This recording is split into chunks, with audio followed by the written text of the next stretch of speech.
Shalom, Om Swastiastu, Namo Buddhaya, Salam Kebajikan, Rahayu, Rahayu, Rahayu. Bapak Ibu mahasiswa, selamat datang di mata kuliah pengujian perundang-undangan bersama saya Nur Hadiati SHMH. Pada video ini kita akan mempelajari berkenaan dengan keberadaan Mahkamah Konstitusi. Jadi di sini saya akan mulai dengan bercerita terlebih dahulu. Pada tahun 1920 itu dibentuk Mahkamah Konstitusi pertama dan tertua di Austria. Nah, selanjutnya gagasan untuk membandingkan atau menguji undang-undang dengan undang-undang dasar atau konstitusi itu kalau di Indonesia sudah dicetuskan sejak masa kemerdekaan oleh Muhammad Yamin. Bertahun-tahun kemudian ada usulan dari Ikatan Sarjana Hukum agar Mahkamah Agunglah yang diberi kewenangan menguji undang-undang tersebut.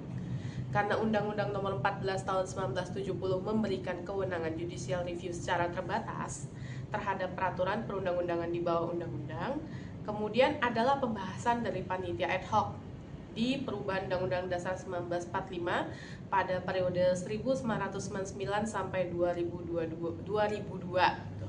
Nah, terakhir muncullah gagasan agar dibentuk Mahkamah Konstitusi di Indonesia. Jadi after reformasi gitu ya, dengan semangat pembaharuan, pada 13 Agustus 2003 dibentuklah Mahkamah Konstitusi Republik Indonesia sebagai Mahkamah Konstitusi ke-78 di dunia.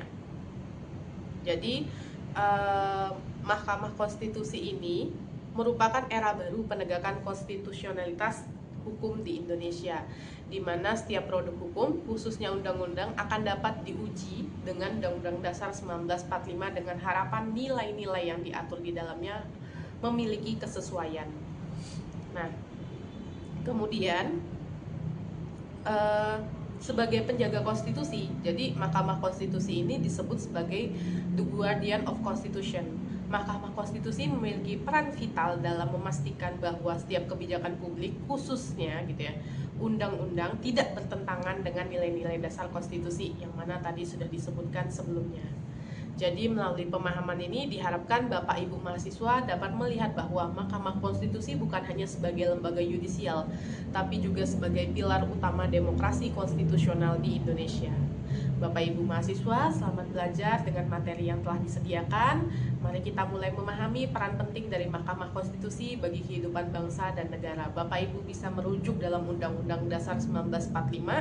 Di situ di pasal 24 ada tugas dan fungsinya yang merupakan melekat di Mahkamah Konstitusi, mulai dari menguji undang-undang terhadap Undang-Undang Dasar 1945, memutuskan sengketa hasil pemilu, memutuskan terkait pembubaran partai politik dan juga organisasi masyarakat, kemudian memutuskan juga terkait pemakzulan presiden gitu ya, dan juga lain-lainnya gitu ya. Dan juga ada undang-undang khusus yang mengatur berkenaan dengan Mahkamah Konstitusi. Terima kasih atas perhatian Bapak Ibu mahasiswa. Wassalamualaikum warahmatullahi wabarakatuh. Salam sejahtera untuk kita semua. Shalom, Om Swastiastu, Namo Buddhaya, Salam Kebajikan, Rahayu, Rahayu, Rahayu.